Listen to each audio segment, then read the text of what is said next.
Om Vishnupada Paramahamsa Parivaya Satyajit Shrimad Vishnupada Vedaki Bhaktivedanta Swami Srila Prabhupada Ki Jai.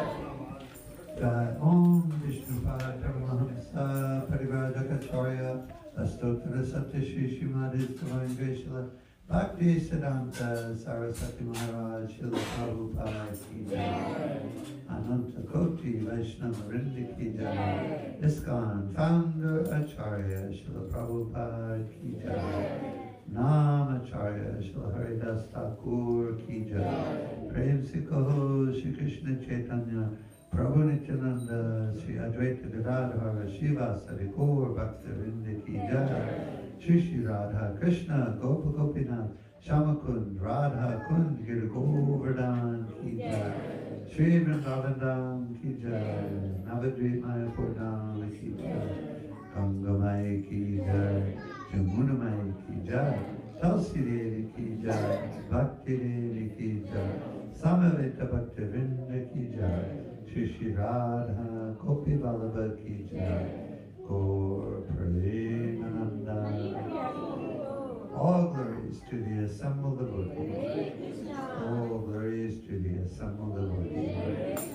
All glories to the assembled devotees. All glories to Shri Guru and Shri Gauranga. All glories to Srila Prabhupada Ki Jai.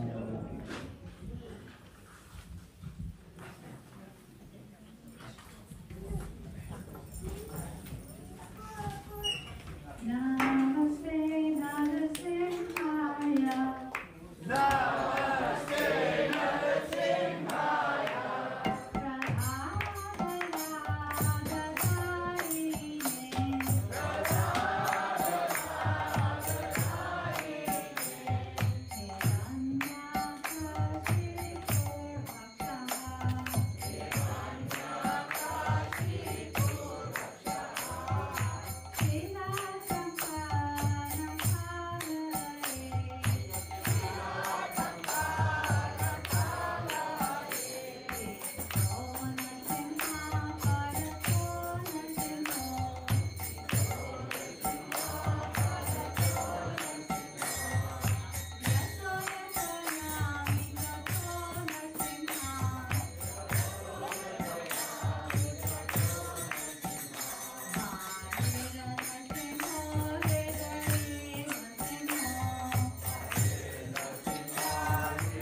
Hare Krishna, Hare Krishna, Krishna Krishna, Hare Hare, Hare Rama, Hare Rama, Rama Rama, Hare Hare.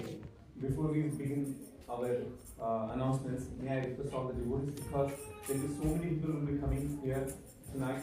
So I will request that all of you please shift ahead. Okay, as I begin my announcements, please shift as much as possible. There's a lot of space. The audience is going to be close, and everyone can come forward.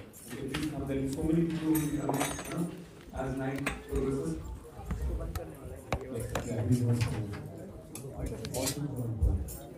Hare Krishna. So it's a great honor for all of us to have His Grace Gauranga Prabhu tonight at ISKCON Boston. As you all know that he's very well known on the social media, but those who do not know about him, he's an IIT engineer, a trained monk, a leadership consultant, corporate coach, inspirational speaker, environmental leader, social reformer, a spiritual teacher, academician, and as I said, he's an IIT graduate. He even is a visiting faculty at IIM India. So we are very fortunate to have His Grace Gauranga Prabhu amongst us today. He's going to speak on Ramayana. Without much ado, I request His Grace Gauranga Prabhu to please begin his talk on Ramayana. Thank you once again. Hare Krishna. So I request all of you to please keep your cell phones on mute. If you have any cell phones, so please keep it on mute so that while the talk is going on, you don't disturb others in the talk. Thank you. Hare Krishna.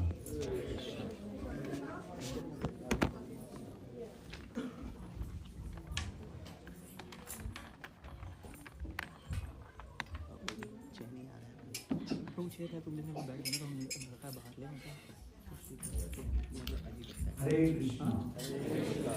We begin with bhajan, Radha Mangal. Jai Radha Madhava, Kunja Bihari. Jai Radha Madhava, Kunja Bihari.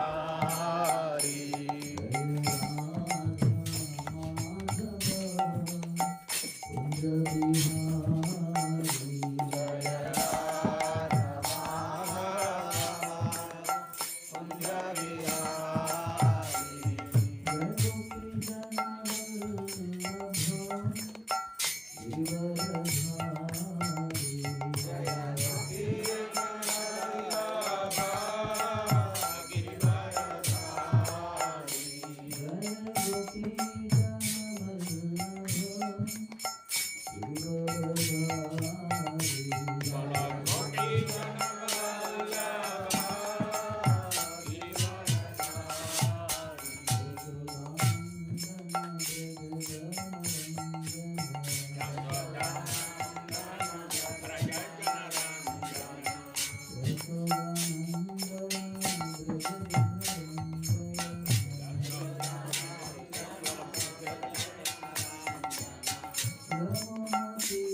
Divine grace of His Arvind Bhaktivedanta Swami Maharaj Prabhupada ki Jai. Iskon Vigri Founder Acharya Shri Prabhupada ki Jai. Jai Om Vishnupad Paramahamsa Parivraj Acharya Shri Sri Divine Grace Srila Bhaktivedanta Saraswati Thakur Prabhupada ki Jai. Ananta Koti Vaishnava Vrinda ki Jai. Namacharya Shri Haridasa Thakur ki Jai. Prem Se Prabhu Sri Krishna Chaitanya Prabhu Nityananda Shri Advaita Gadadhar Shivasadi Gaura Bhakta Vrinda ki Jai. Sri Sri Radha Krishna Gopinath Shamanta Kunda Radha Kunda Sri Govardhan ki Jai. Sri Vrindavan ki Purushottam Kshetra Sri Rangnath Puri Dham ki Jai. Navadvip Mayapur Dham ki Jai. Ganga Mai Jamuna Mai ki Jai. Bhakti Devi Tulsi Maharani ki Jai. Pavan Harinam Sankirtan ki Jai. Hare Krishna Mahamantra ki Jai. Srila Prabhupada Transcendental Book Distribution ki Jai. Jai Sri Sri Ram Navami Mahamahotsav ki Jai. Gaur Gaur Premanande. All Buddhist assembled devotees. All Buddhist assembled devotees. All Buddhist assembled devotees.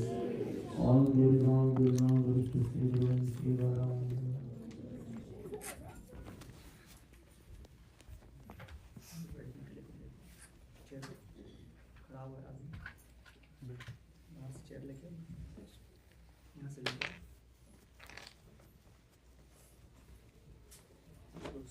Om Namo Bhagavate Vasudevaya.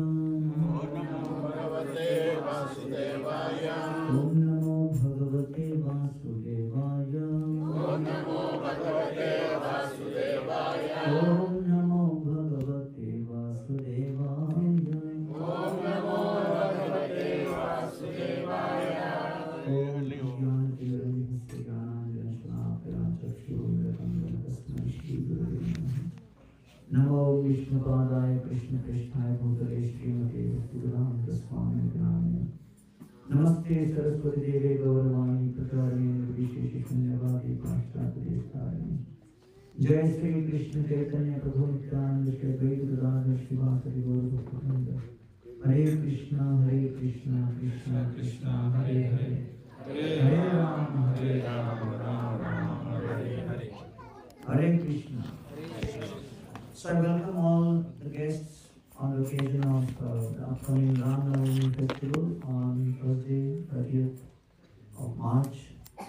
So I would like to speak briefly on the glories of Lord Ram, Lakshman, Bharat, Shatrugna, and explain to you the meaning of their names.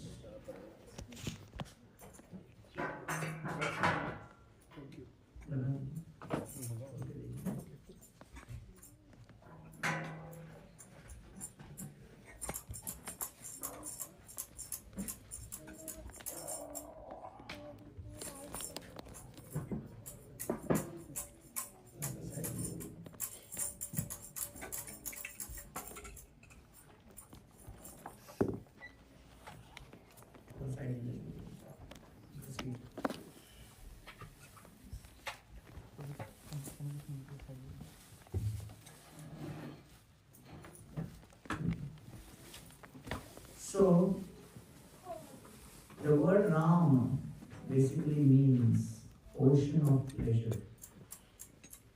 Ramante yogino anante satyananda chiratmani iti Rama padena sarva param brahma vidhyate. Ram basically means an ocean of pleasure. But the ocean of pleasure had to go through 14 years of pain in the forest, which indicates that whoever you may be in this world, you cannot always have pleasure all the time. Because after you order the best foods at the restaurant, at some point you have to pay the bill. So there are no free lunches. So therefore, Lord Ram, basically the word Rama means one who is full of pleasure. Rama. Yogino Anante, and the yogis are constantly absorbed in this pleasure. And therefore, Lord Ram represents the divine qualities which all of us are aspiring for. And his father, Dasharatha, is living in a city which is known as Ayodhya. Ayodhya means that city which cannot be conquered by any armies or weapons and war.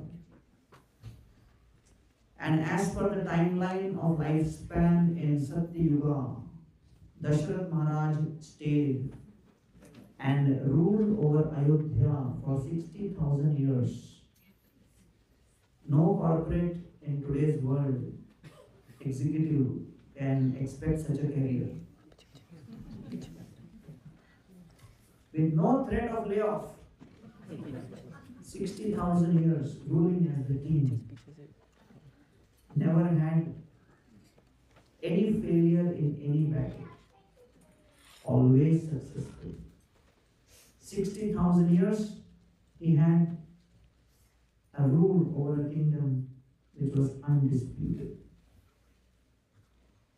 But that kingdom which could never be conquered with any armor was conquered by Manthara's rumor.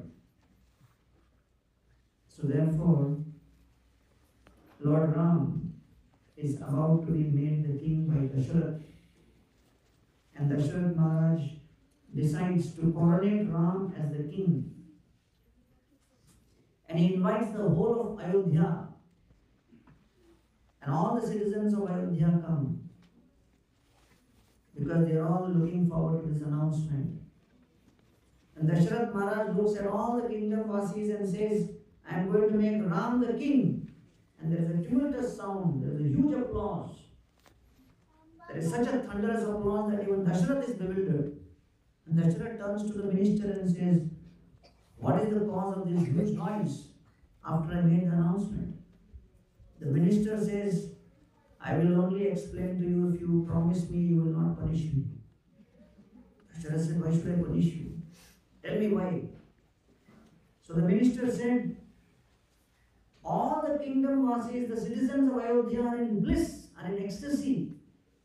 Because all of them are of unanimous opinion that in the last 60,000 years, this decision of retirement is the best decision you have made. Dasharath suddenly becomes insecure.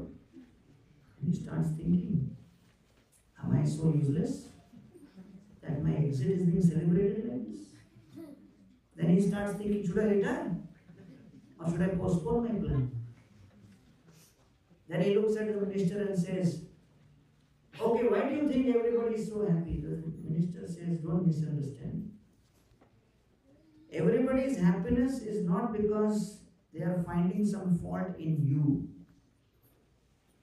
They are all happy because your son Ram is having such super excellent qualities which has never been experienced before. So therefore it is not your fault, but it is your contribution that you have given to the world such a beautiful, fantastic fantastic son with divine qualities like Ram. So Dasharath Maharaj is pacified to some extent. And then he decides to continue with his coronation of Ram as the king. And so, when Dasharath Maharaj makes this announcement, the preparations begin. Ram and Sita, on the day of the coronation, a day before, they go to the temple of Lord Ramanath. Lord Ramanath is being worshipped by Ramchandra in their dynasty for millions of years. So Ram is praying that, my dear Lord, tomorrow I am going to be coronated as the king. If I become the king and continue ruling, then the original mission for which I have come, being prayed by the demigod so that I should appear and kill Ravana, what will happen to that? Because after marriage, Sita and Ram spent 12 years and it was a very busy time. And originally in Vaikuntha, Lakshmi Devi, while massaging the lotus feet of Narayana, said, my dear Lord, I have a desire. Narayana said, what is your desire? And Lakshmi said, my desire is to experience life and service to you in solitude. So Lord Narayana said, right here, you have full solitude. Nobody else is there. Who else you want? So she said, look at Ananta Shesh with his millions of eyes. He is constantly looking. So I want a place where nobody is around. So when Lord Ramachandra, when Lord Narayana looked at this situation, he said, that will only happen when we come down and we are in the avatar of Ram and you appear as Sita. And together we will have pastimes in solitude. But after marriage there was no solitude. So therefore, Sita reminded Ram that I think it is time for us to go into the forest. And that was one of the reasons why Ramachandra himself prayed that, my dear Lord, Ranganath Swami, please inspire mantra so that ultimately I can go to Anvas. So when all of these tumultuous celebrations were happening, Manthara approached Kaikeyi. Kaikeyi had absolutely good intentions towards Ram till then. Kaikeyi had deep affection and devotion towards Ram. And then Manthara looked at Kaikeyi and said, can you hear all of these celebrations which are happening? Kaikeyi said, yes. Ram is becoming the king. And at this time, Manthara looked at Kaikeyi and said, do you know if Ram becomes the king, Bharat cannot become the king? Kaikeyi said, so what? Bharat can become servant of Ram. Then Manthara looked at Kaikeyi and said, if Ram becomes the king, his son will become the king in future. And Bharat's son will not become the king. Kaikeyi said, that is perfectly fine. Bharat's son will serve Ram's son. So Manthara was thinking, my criticism is not having its effect. So I should increase the dose. So Manthara added one more and she said, you know what it means to Ram become the king? If Ram becomes the king, Kaushalya will become the mother of the king. She will become the queen mother. And in that case, you, Kaikeyi, will become a servant of Kaushalya. Do you want to be servant of Kaushalya? And Kaikeyi became agitated. And she said, no.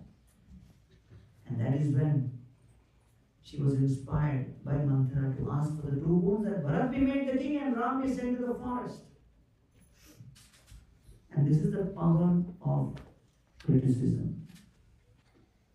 Words are very powerful. Krishna says in Bhagavad Gita, Anudvega karam vakyam satyam priyahitam jayat swadhyayabhyasanam chaiva Vangmayam tapa uchyate.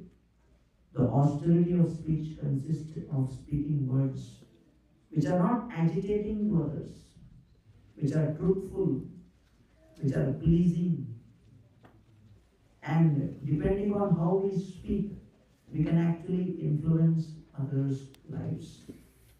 We can either transform them for the positive, or we can break their faith and take them away from spiritual lives. Therefore, we have to be very careful how we speak and what we speak. Okay. Yeah. Manmanji, I am managed to do that. Okay. Hare Krishna, I already requested that so many devotees who are outside and they're waiting to come inside. Can you please come? Please move forward. Please understand all of them are deprived and then you are so fortunate to be inside. Hey, Krishna is indicating you need a bigger temple. Yes. Thank you. Yeah, please come, move forward. Like, this is the only ones we do, and all the stuff which are there under parlor, also please try to remove that. Please move forward. We can't stop the lecture like this in between.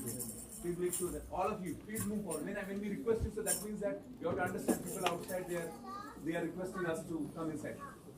So can we make sure that across the wall, all the place is being occupied? Yeah, please move forward a little bit.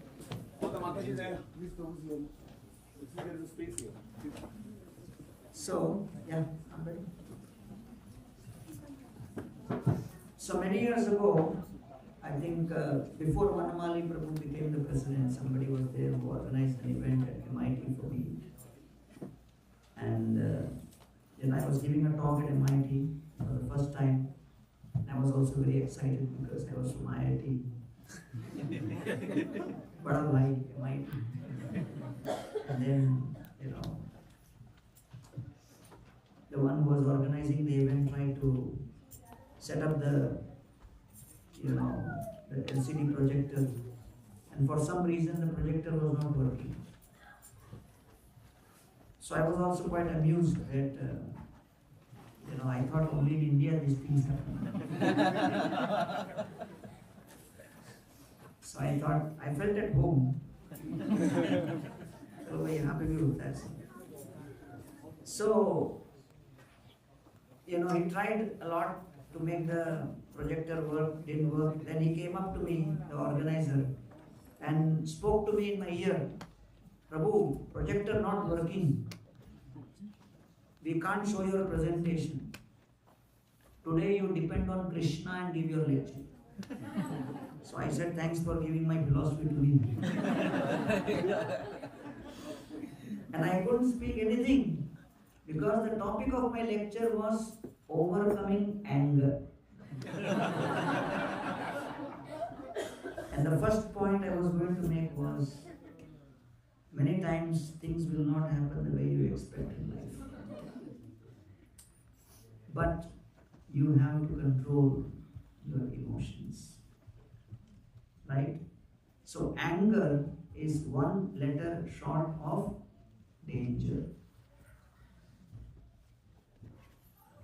So therefore, when we speak out of anger, when we speak out of envy, when we speak with feelings of criticism, then it impacts others' consciousness and affects them. And it affects us also. Just like if you have a burning charcoal, before you can throw it on someone, it burns your hand first. So I was giving a talk many years ago. This was in Pune, where Vanamali Prabhu is from.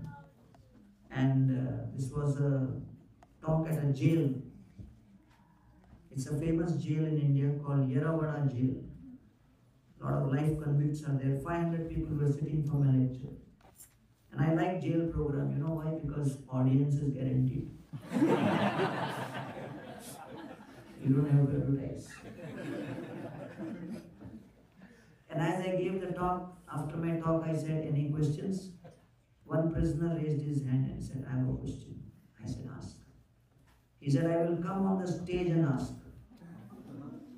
So I turned to the commissioner of police and said, who's he? And he said he has committed 12 murders. So I said, am I going to be 13? Why does he want to come on the stage? He says, don't let him come, don't worry. So this guy comes on the stage and then he asks his question. And then everybody who's in the audience clap. When I get overwhelmed with anger, I get blinded. I can't see anything. But he said the good thing is, in the jail I have been given the task of translating books into Braille language for the blind. And the latest book I am translating for the blind in Braille is Bhagavad Gita as it is by Prabhupada. Haribol. And he says, looks like that's the reason I came here. So therefore, when we are overwhelmed with emotion and we act impulsively, then we are left with regret. And so, just imagine that Ayodhya could never be influenced and attacked, even by the sharpest weapons. But the sharp tongue can be more powerful than weapons. And therefore, the whole Ayodhya was split just because of the influence of mantra. And Ram was banished to go to the forest for 14 years. And as Ram, Sita and Lakshman proceed to the forest, they come to the forest where Guha, the forest dweller, is waiting. Guha receives Lord Ram with great affection, puts a beautiful straw mat on the ground, and on the bunch of straw and hay, Sita and Ram lie. Guha sees that Lakshman is circumambulating Sita and Ram with a sword in his hand. Guha becomes doubtful. If Sita and Ram are sleeping, why is Lakshman awake? And why is he having a sword in his hand? Doubt. Suspicion. And so Guha asks him, why are you circumambulating with sword in your hand? Lakshman says, I have always seen Sita and Ram sleeping in the most opulent of all kinds of beds with greatest comfort. I cannot tolerate to see Sita and Ram sleeping on the floor like this on straw and hay.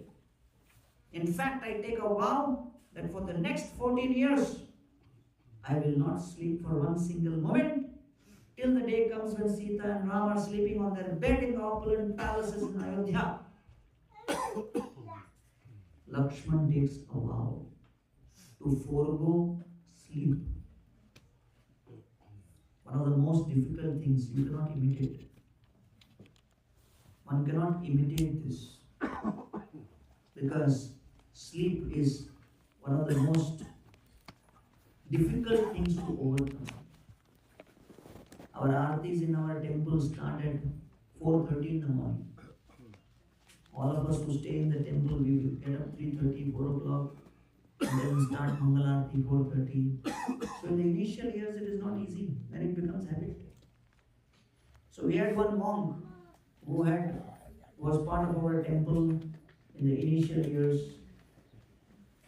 And then after 3 years, he packed up and he said, I am going home. So I was taking his exit interview. Why are you going home? Was the food not good? He said, no, food was okay. Staying facility was not good. He said, no, that was also alright. People were not dealing with you properly. No, everything was good. Then, any suggestions you have on improvement? He said, yeah, one thing, if the morning Mangal Aarti, instead of 4:30, you make it 10 o'clock in the morning. So I said, oh, that we cannot do because that is as per the Lord's Aarti timing. So therefore, Lakshman took a vow, I will give up sleep because it is in the service of Lord Ram. So at that time, Lakshman took a sword in his hand and he was circumambulating. But Guha did not accept Lakshman's words. Guha continued to have doubt. So Guha took a bow and arrow. Behind the bushes, he was circumambulating, pointing his arrow at Lakshman, saying that in case Lakshman tries to kill Sita and Ram at night in the middle of the forest, it is my duty to protect Ram from Lakshman. Who gave him that service? Nobody. He took it upon himself. Self-styled. So Guha was moving around Lakshman. Lakshman was moving around Sita and Ram. This scene was watched by the soldiers of Guha. One soldier of Guha asked another soldier, "What is our king doing in the middle of the night with the arrow in his hand pointing towards I don't know who?" And the other soldier said, "Looks like he is not satisfied being the king of the forest. He wants to be king of Ayodhya." So then the other soldier said, "You see his arrow? Where is he pointing?" He said, "It is pointing at Ram only." So Guha is pointing his arrow at Lakshman. His soldiers are sharing another story that Guha wants to kill Ram, and that spreads like wildfire in the middle of the night. And all Guha's soldiers take arrows in their hand, they come together and they make their mission. We will have to protect Ram from Guha. We will not allow Guha to kill our beloved Ram, Jai Sri Ram. And they're all ready. So Sita and Ram are sleeping peacefully. Lakshman is in anxiety with sword in his hand, circumambulating. Behind Lakshman, behind the bushes is Guha, circumambulating with the arrow pointed at Lakshman. Behind them in the forest, thousands of soldiers are pointing their arrows at Guha. The only two people peaceful that night are Sita and Ram. Everybody else is in anxiety. That is the nature of doubt and suspicion. That doubt and suspicion, once it enters, it affects the relationship like no one can imagine. And the whole situation is out of control. Therefore, we have to have a community which is based on love and trust. Unless there is love and trust, one cannot actually have a peaceful, Krishna-conscious community which will be thriving and growing with each and every passing day and age. So Srila Prabhupada established International Society for Krishna Consciousness, and he first landed here in Boston. And before Prabhupada came to America, he was a grahastha and a householder in Calcutta. And he had a house in Sitakant Banerjee Lane in Kolkata. And there, as a grahastha, Prabhupada was sitting and chanting japa. He was chanting on the beautiful staircase between the ground floor and the first floor. Prabhupada had given the first floor facility to the Gaudiya and Brahmacharis who have been taught Harinamamrita Vyakaran. And Dol Govinda Shastri was teaching all of the Gaudiya and Brahmacharis. And he came out and he sat next to Prabhupada, was a grahastha, and said, "Abhay Babu, I just gave lecture. In every town and village, the holy name will spread. I gave a lecture. I don't know how it will happen. Chaitanya Mahaprabhu said the holy name will spread in every town and village. Will it happen?" Prabhupada was a grahastha. He got up, took 2 steps down, turned around and pointing his fingers towards Dol Govinda Shastri. He said, "If Lord Chaitanya Mahaprabhu has made that prediction, it has to come true." Then he took 2 steps down further, turned around and said, A fool in the future who surrendered at the lotus feet of Srila Bhakti Siddhanta Saraswati Thakur will make it happen. And then Dol Govinda Shastri was also a disciple of Bhakti Siddhanta. And he started thinking, will it be me? Prabhupada took 2 steps down further, turned around and said, it will not be you. And Dol Govinda Shastri started thinking, hey, what does Abhay Babu do? He will do it or what? How can he do it? He's always thinking of business. So nobody could imagine that Prabhupada would come and in such a short period of time, in 11 years, establish 108 temples all over the world. In just 11 years. He came to London, he was asked a question by a reporter, Swamiji, what are you doing in London? And Prabhupada said, the British over the last 300 years have stolen gold, silver, emerald, rubies from India, but they forgot to steal the most precious jewel of India, Bhagavad Gita. I have come to do home delivery. And since that time till today, 55 years, ISKCON has distributed more than 550 million Bhagavad Gitas all over the world.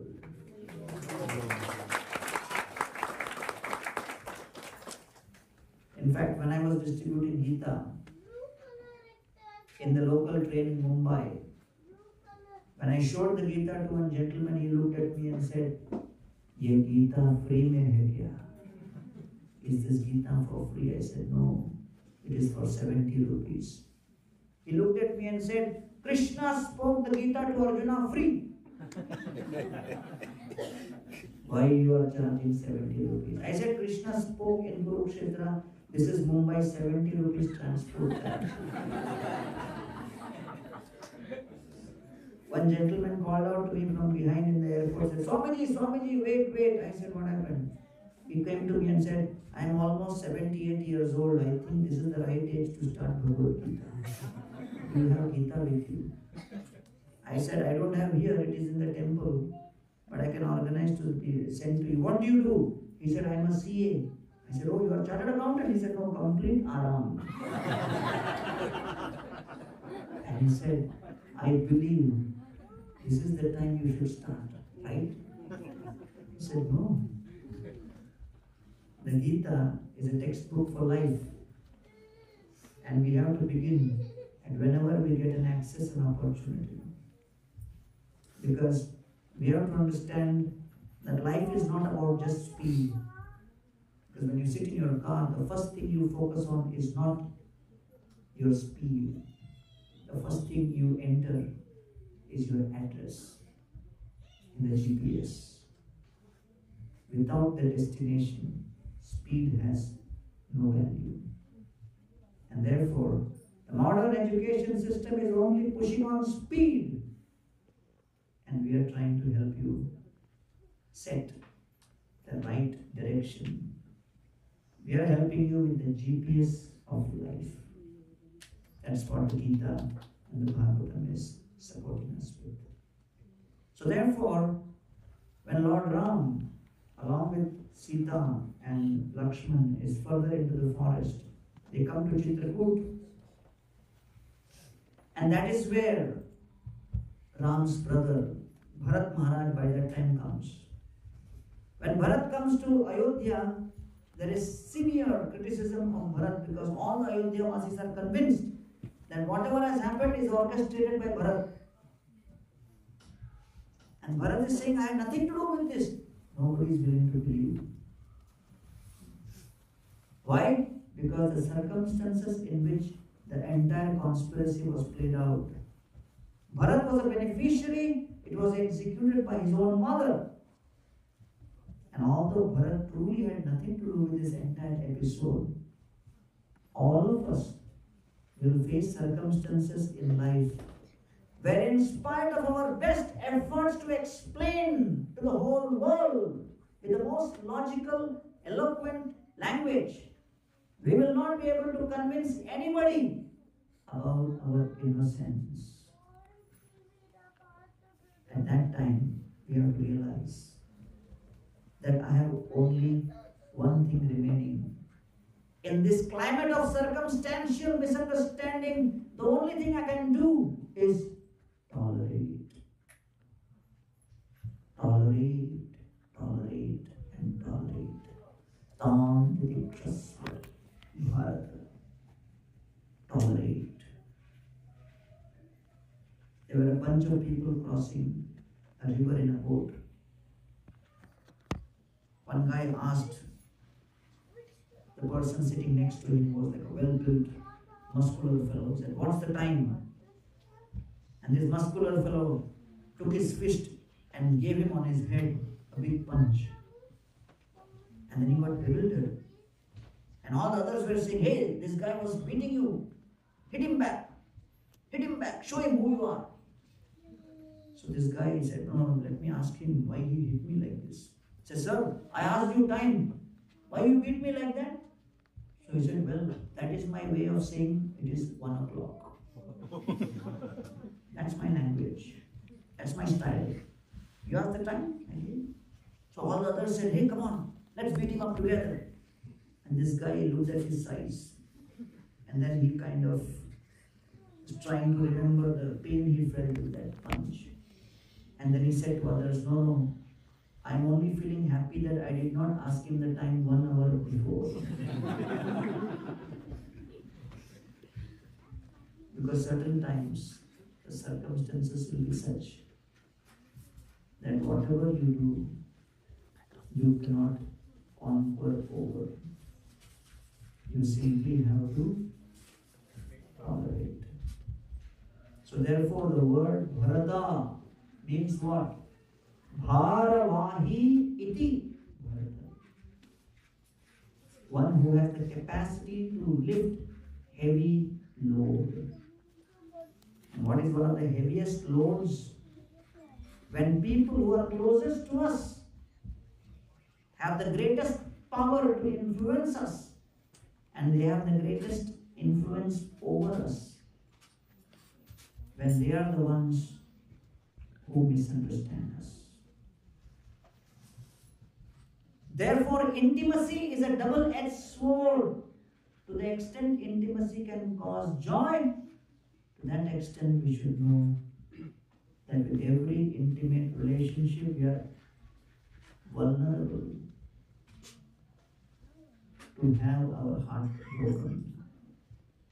And so Bharat Maharaj was in a situation where he was bewildered that he had nothing to do with this whole thing, but is unable to explain to anybody. And the whole of Ayodhya is thinking he's the culprit. He is the culprit. He's responsible. And everybody is criticizing. So therefore, these are the circumstances when one will be accused of something and one is totally bewildered and doesn't know how to deal in this kind of a situation. How to correct this situation. And one has no clue. So in this situation, all we can do is tolerate. Tolerate and know that Krishna will arrange a situation which will be better. When the Lehman Brothers collapse happened in 2007, 2008 period, the economy all over the world was going down. The Indian economy was going up. So one professor in management, he wrote a paper. Why the Indian economy was going up? He said one of the main reasons is the high tolerance and resilience of the people. And he gave the name of the paper Jugaad. You have resilience. Not to accept defeat so easily, but think of a solution even in the difficult circumstance and keep fighting. So therefore Janmashtami is celebrated not just to celebrate Krishna's appearance, but to celebrate the fact that Vasudeva refused to become hopeless, although he lost 6 sons, one after another. To lose one son can be a devastating experience. What to speak of losing 6 sons? To lose your house or job or reputation is not the greatest loss. To lose your property, to lose your promotion, to lose relationship, that's not the greatest loss. The greatest loss is the loss of hope. And Vasudeva refused to give up hope. And therefore today's modern education system is only training everybody, every student how to be successful. Success, success, success. And what about failure? We also need people to be trained in how to cope with failure. And what's the difference between success and happiness? Success is to get what you like, and happiness is to like what you get. And we are training through the Ramayana and Mahabharata and the Gita and the Bhagavatam how to be happy. So that you have limited control over your circumstances but unlimited control over your consciousness. In the Janmashtami lecture at IIT, I spoke about how Vasudeva lost 6 sons and all these things, and Akashvani said 8th son will because of his Kamsa's killing. And therefore he put Vasudeva and Devaki in jail. So after the lecture, one student walked up to me and said, if 8th son was going to be the cause of Kamsa's killing, Kamsa should have put Vasudeva in one jail, Devaki in another jail, not even one son would be born. Kamsa को इतना भी idea चमका नहीं किया. So I said, क्या करे? Kamsa IIT नहीं गया.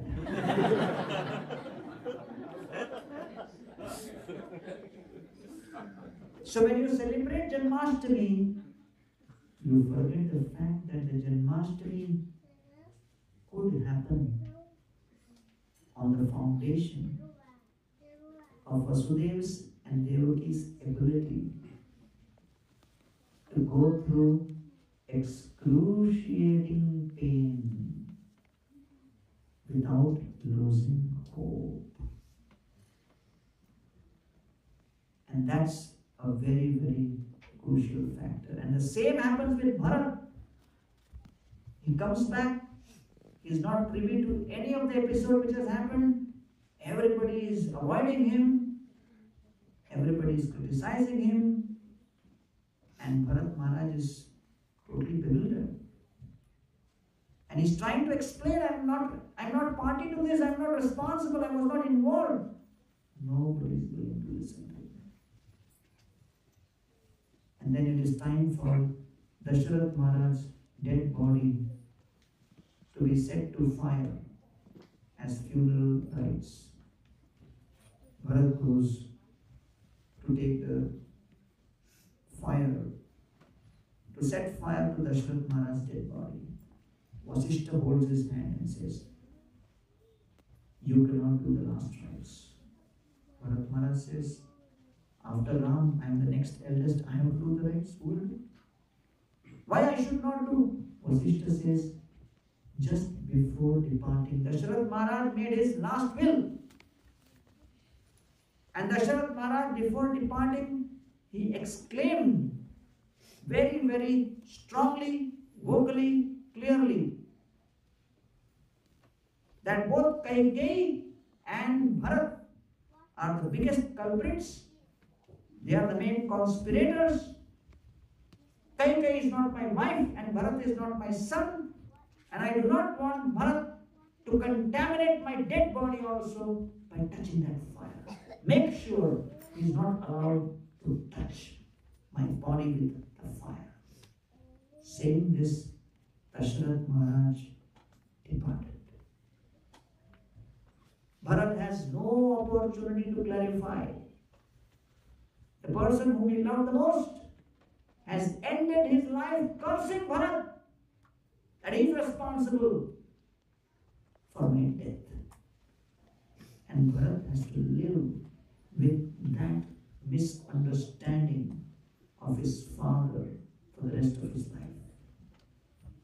That's called Bhara, a heavy load. And therefore he is called Bharata. That he could maintain his sanity, his purity, and his clarity, even in the midst of such kind of heavy misunderstanding. Therefore, aspire to be a leader is very ambitious. But most people think leadership is a journey of fun. Leadership is a journey of continuous pain and willingness to go through that pain. And not to give up the duty, even in the midst of all those painful situations. Therefore, Bharata was ready to take that responsibility. And so Shatrugna did the last rites. And then Bharata actually goes to the forest. And then he actually tries to convince Ram to come back. So Bharata did not give up. He took the entire Ayodhya Vasis with him to convince Ram. Ram said no. He gave his paduka, his footwear, and said, you make this the king. And so Bharata comes back, stays outside of Ayodhya. He also wears the clothes of a forest dweller and keeps the Simhasan, Lord Ram's footwear. Bharat Maharaj accepts the responsibility of administration of a kingdom filled with people who hated him. That's one of the most difficult things. To lead a group of people whom you know don't want you at all. So that is another reason why he's called Bharata. He could take that load, but he continued performing his responsibility. So that's a very important thing. That when difficult situations come, you have to make your consciousness strong. And gradually circumstances may change. I tell the story when I was traveling to give a program at IIT Kharagpur. My flight landed at Kolkata. I had 2 friends from America with me. 3 of us were traveling. As soon as we landed, we were given the news that that day is Bengal Bandh. Bengal Bandh means no vehicle moves. So when I came out with my 2 American friends, we were welcomed with garlands, and then I told to the organizers, today is Bengal Bandh, so program is not happening, right? They said, no, program is on. I said, how will you travel 3 hours? They said, we have come to pick you up in ambulance. An ambulance was going that side, so we were taking a lift. So as we were entering the ambulance, my American friends asked me, what are we doing in ambulance? I said, very difficult to explain. Because first I have to give you the whole idea what is bandh. That will take a long time. So better get to the vehicle, people may throw stones. Even if that happens, we are in the right vehicle, ambulance. So on the way, somebody stopped us. I was sitting in the front. They said, we should see who's behind. They looked behind, and I had 2 friends from America with garlands around their neck after breakfast were sleeping peacefully. These guys looked inside and said, may their soul rest in peace. And within 3 hours we reached. So Bharat will get up at 1 o'clock in the morning and go to take a bath in Sarayu. Why? Because if the citizens of Ayodhya saw Bharat, they would pick up stones and hit him. They hated him so much. So Bharata continues to serve Lord Ram even in the ecosystem of total unpopularity and rejection. Lakshman has the luxury of serving in the midst of popularity and acceptance and the image of total loyalty.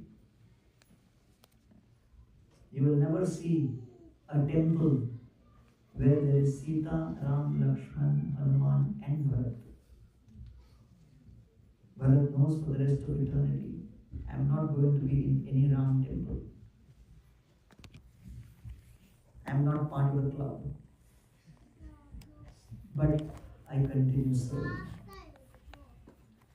So therefore, service can be performed in different flavors. Some will have a way of serving like Lakshman. And therefore the word Lakshman means Lakshmano, Lakshmi Sampanno, Bahir Prana Ivapara. Lakshman means one who is endowed with Lakshmi.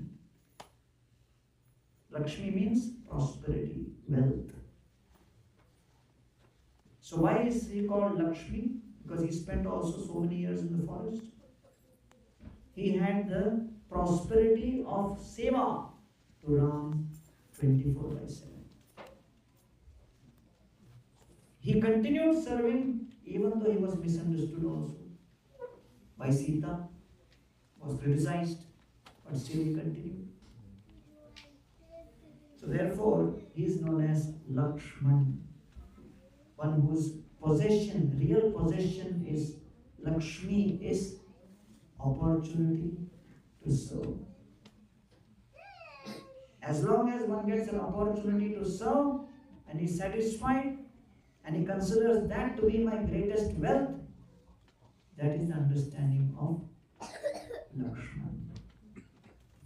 Lakshmano, Lakshmi Sampanno, Bahir Prana Ivapara. There was a very wealthy man who came up to me and said, I have so much of Lakshmi, so much of wealth, it is like water in an ocean. But the ocean water is salty, doesn't quench my thirst. But I see you are chanting Hare Krishna, you seem to have like water in a well, sweet, deep. Give me a few drops of your well water. I said, please take a few drops of well water and you give a few drops of your ocean water too. He disappeared for the next 6 months. I was afraid I'll chase him down. So people think Lakshmi means just money.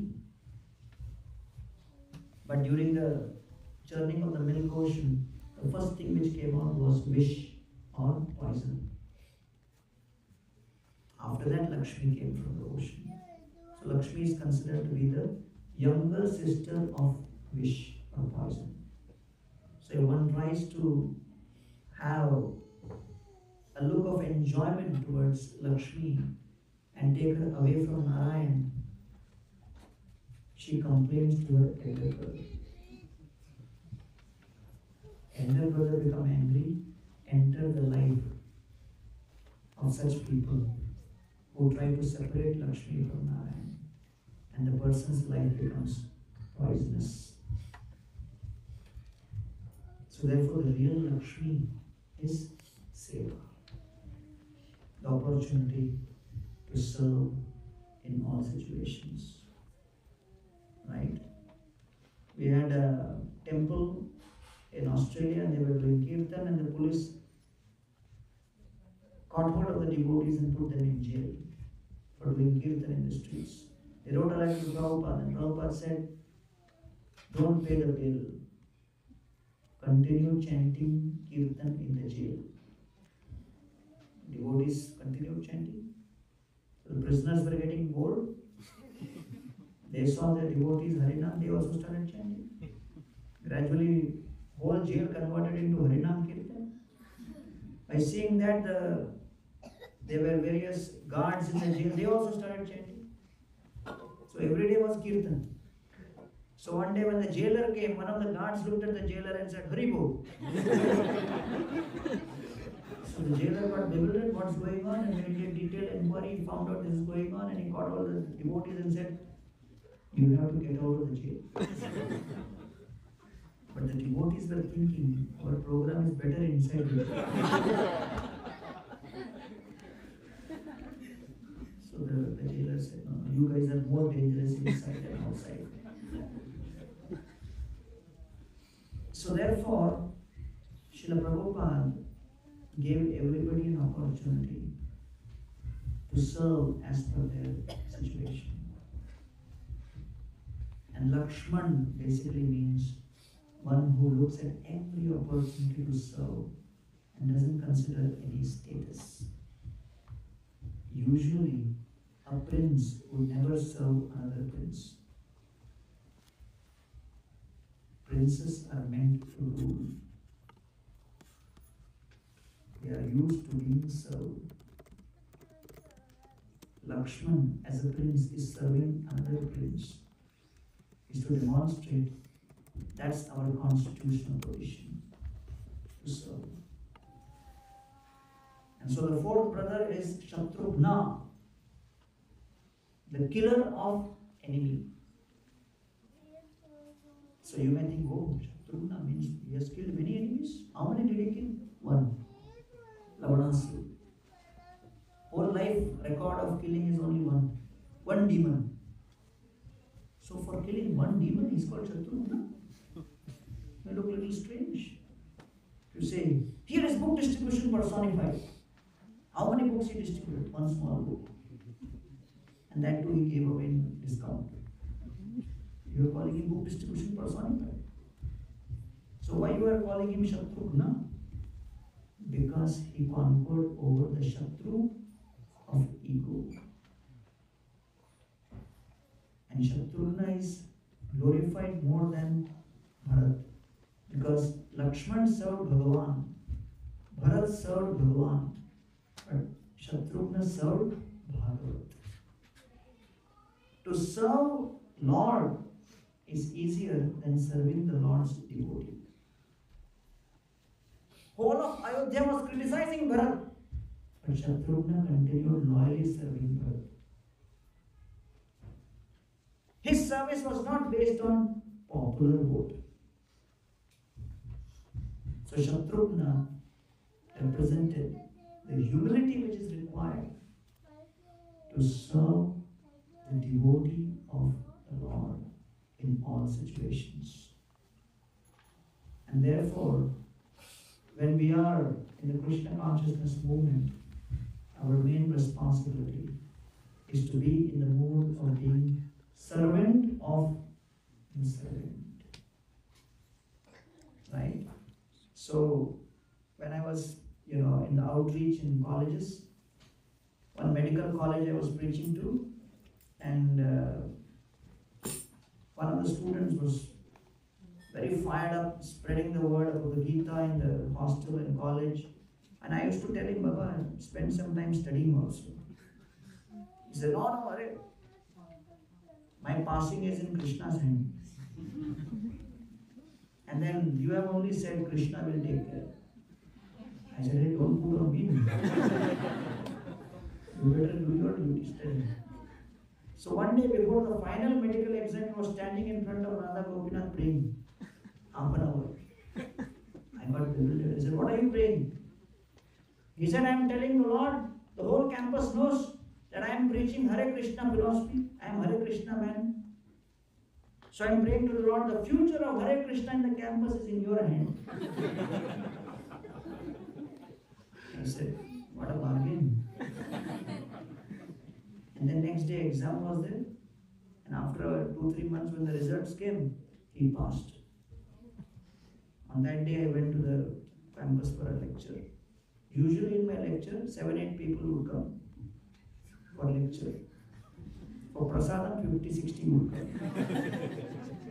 Some of the students would open the door during the lecture and see inside and say, "Abhi to khatam hi hua." And they would chastise the organizers, inform us when it is over. They would look at me as interruption between them and prasad. That evening, 50 people were sitting for lecture. So I checked the room number again. I have come to the wrong place. And I said, how come all of you have come for the lecture? They said, if that fellow can pass, we are convinced that Krishna is God.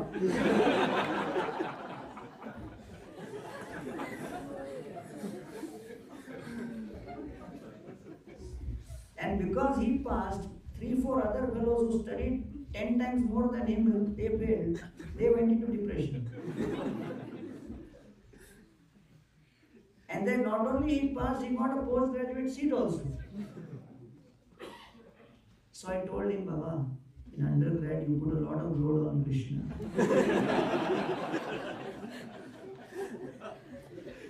At least in post-graduation, take some responsibility also. Because miracles don't happen every time. It would be taking too much risk. So he followed suit and he studied very well, and in post-graduation he got the gold medal in whole Mumbai University. So, yes, we have to do our duty with humility, depending on the Lord. So Ram represents personification of pleasure. Bharat represents tolerance.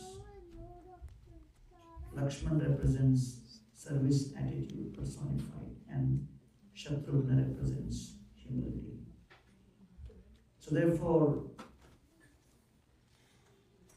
when all of us understand the context of Ramayana, that as long as Sita was absorbed serving Ram, there was no problem. The moment Sita was distracted by the golden deer,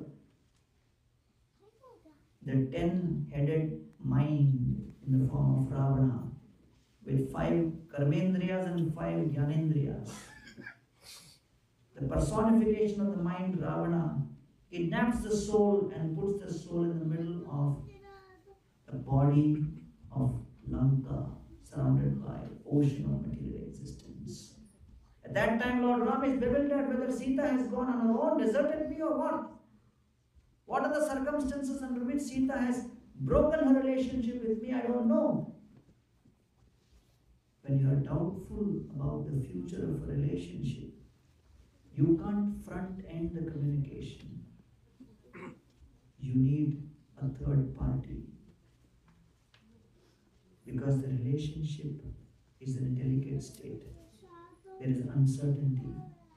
The communication has broken down. So that third party is Hanuman, who acts as the representative of Guru. Because Sugriva means the beautiful throated one, Griva means throat, Su means beautiful. From the throat comes sound, and the personification of sound is the son of Vayu, Hanumanji, who carries the message of Lord Ram, along with the Vanar Sena. Sena means army. Vanara means one who looks like a human, but actually is not human. It could be an animal, it could be a divine personality, because even a divine personality walking appears human, but actually is divine. So Vanara basically means not just monkey, it also means divine. So therefore, the Lord Rama gives the full leadership of representing him to the Guru and the Vaishnavas.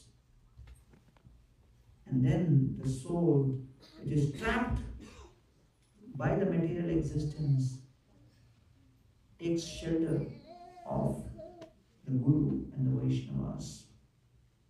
Only with that army, one is able to again restore the soul back in a relationship with Lord Ram. So therefore the Ramayana is pregnant with very deep meanings for each one of us in our own lives. But unfortunately, because there is no forum within our education system for educating our youth, our children, in the deepest meanings of our scriptures.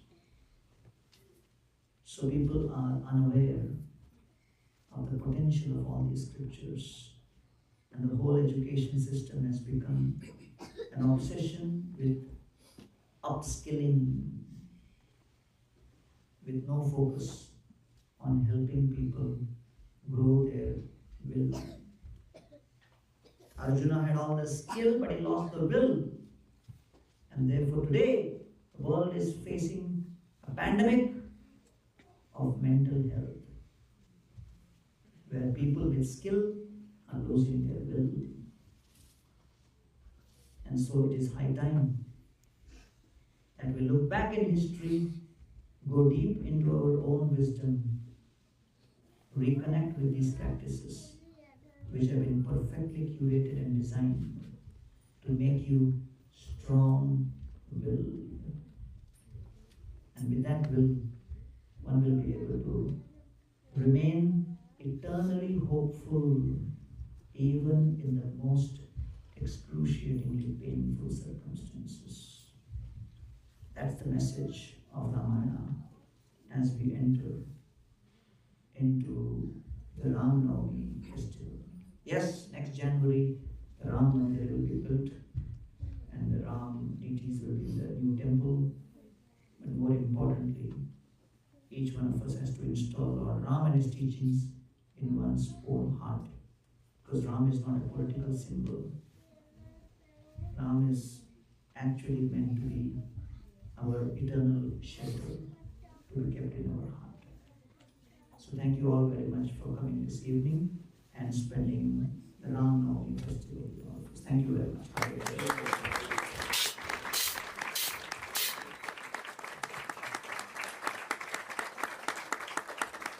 Yes, Ramali ji, floor is yours. Do we have time for questions? Okay, maybe one or two.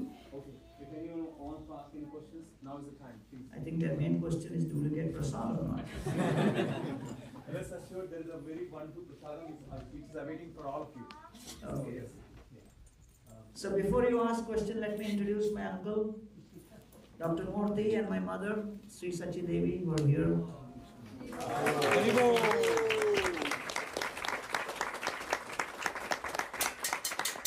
So my uncle, Dr. Krishnamurthy, has been a doctor in Mass General Hospital since 1970, when Indians would hardly come here. And after I was born in 71, my grandmother came here and he was the first person who brought her to the ISKCON temple for Janmashtami in 1971. So he's one of the first people to come to ISKCON temple.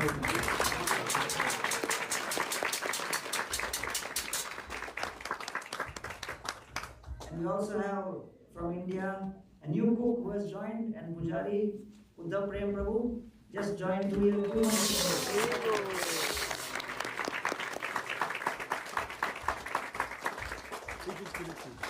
So he has cooked today's feast, but more importantly, his main skill, which he has not yet started here, I'm just telling you so that you can put pressure on the president, is he's the best sweet maker of ISKCON.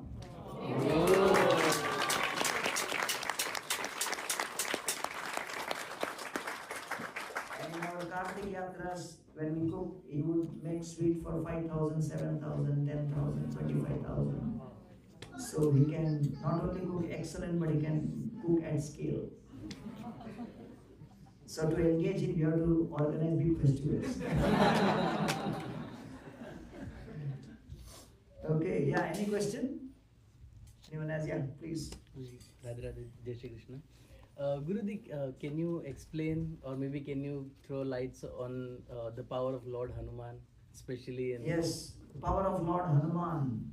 Hanumanji represents the will to serve Lord Ram in the mode of being a humble servant. Hanuman was 1,000,000 times more powerful than Sugriva. But Sugriva, who is the son of Indra, Hanumanji, is actually Suryaputra. So when he is learning from Suryadev, right? Sugriva is the son of Surya. So when he is learning from Suryadev, Hanumanji, after the education, he has to give Guru Dakshina. So he asks Surya, what do I give? So Surya says that you take care of my son Sugriva, because Vali is Indraputra. So it is because of the word which Hanumanji gives to his guru Suryadev that he has to take care of his son. So in spite of being more skilled and more powerful than Sugriva, Hanuman kind of puts himself subservient to Sugriva. This is very important because we are in a startup culture today. Hanumanji didn't say, I'm starting my own startup now. You take care of your own. But he continued being loyal to Sugriva. So therefore Hanumanji's power is his, just a few minutes.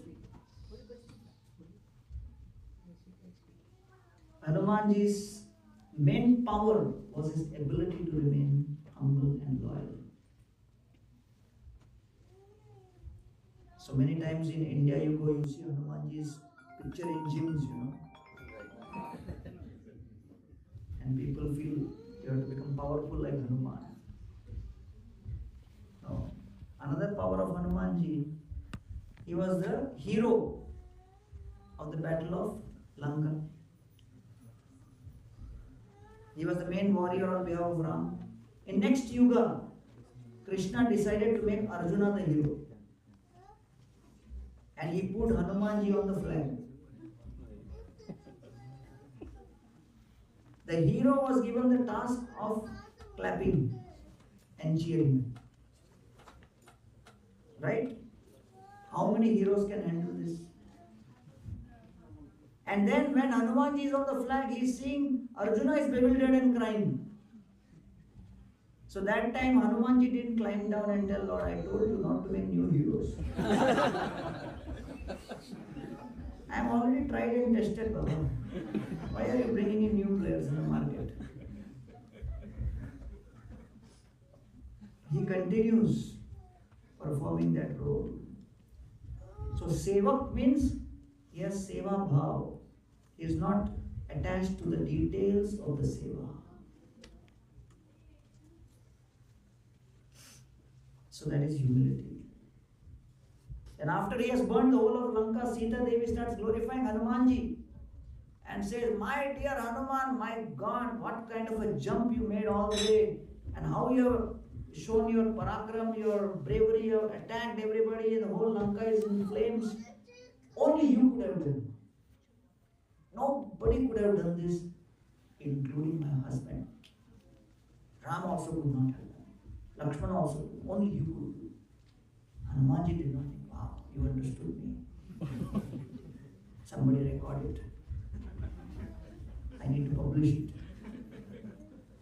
Sita is giving a testimonial. Hanumanji, he said, Mad Vishishtascha Tulyascha Sanditatra Manaukasam Matta Pratyavaran Kaschit Nasti Sugriva Sannidho. He says, my dear Sita Devi, in the whole army of Sugriva, there is not one person who is inferior to me. Everybody is either equal to me or better than me. So then someone may say, okay, that is natural, And someone glorifies to be socially right, you always deny only. If someone says, hey, you are the best, no. But inside you are thinking, yes. So he says, Aham tavat iha prapte kim punarte mahabalaha nahi prakrishta preshyante hitorejana. Hanumanji says, Sita Devi, I have been sent as a messenger. Who is sent as a messenger? The most important people or the insignificant? So I am just an insignificant person who has been sent as a messenger. If messenger can destroy whole Lanka, can you imagine when the real general will come, what will happen? When the real warriors will come? So that is Hanumanji's humility. Okay? Jai. Yes. Last. Thank you so much for coming here. Such a wonderful lecture. Thank you. My question is, you said that the education system, what we have right now, is very void of such beautiful messages that you can be sharing. Do you have any idea, Prabhu, how to instill this beautiful culture and depth of these deep values into the youth and the children that we need? Yeah. Well, it's a work in progress. ISKCON has not yet experienced major impact,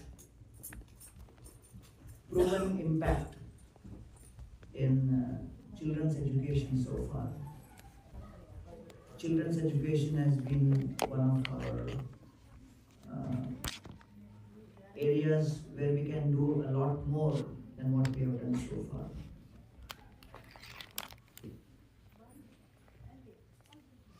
ISKCON's DT worship has been very proven, steady, successful, impactful. ISKCON's book distribution has been at scale, global, super successful. ISKCON's food distribution program is massively successful. In India, we have 3 million meals per day being distributed in schools. So,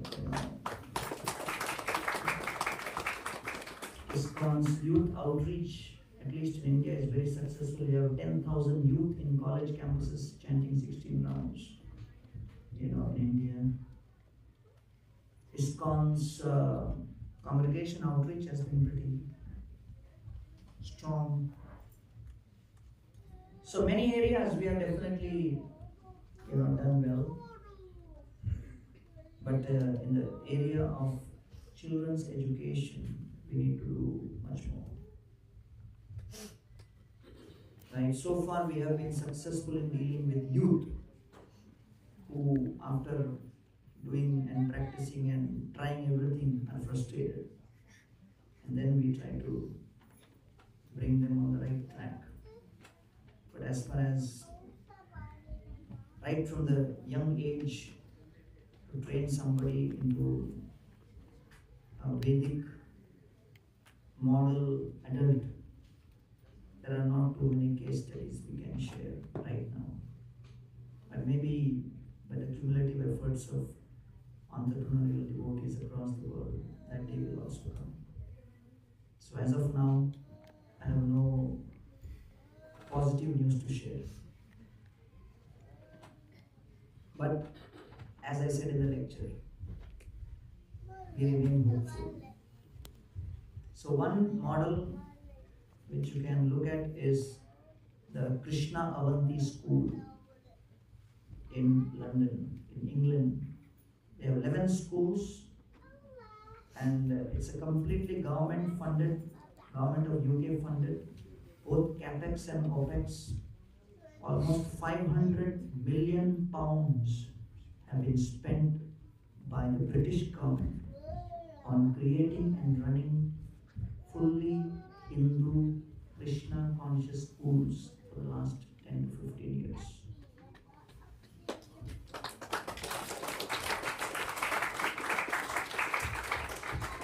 So you can go and you can Google this Avanti, Krishna Avanti London. It's a whole group of schools, around 11 of them or maybe even more. So Nitesh Gaur, Naveen Krishnas is the founder of that.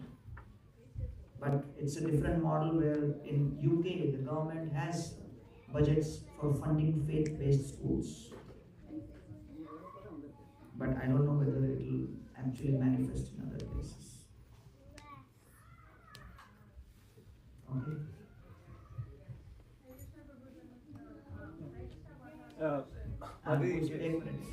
Last thing.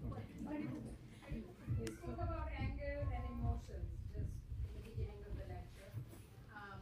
We all realize it after we have expressed our anger.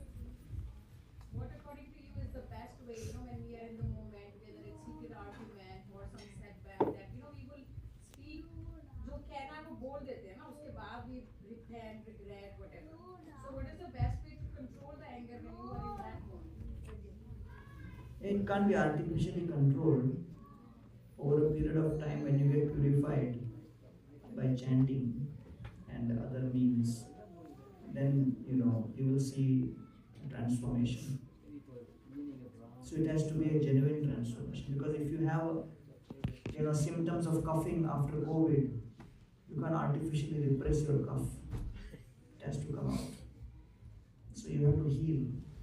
So the anger basically means that it is within and it has to heal. So when you get purified by Cheto Darpana Marjana and chanting and everything, then over a period period of time, the cause for agitation will be there, but your agitation won't be there. Just like the cause for disease is there, the COVID virus is there, but we have boosted our immunity. So like that, you have to boost your immunity against all these external agitational forces. Okay, over to you.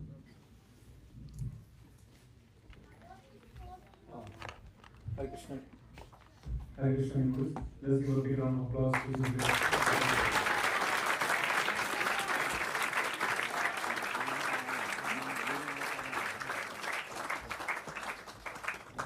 We also would like to take this opportunity and thank Dr. Murthy, who's a pediatric at NGH, and also Gauranga, who's a mother. So let's give a round of applause.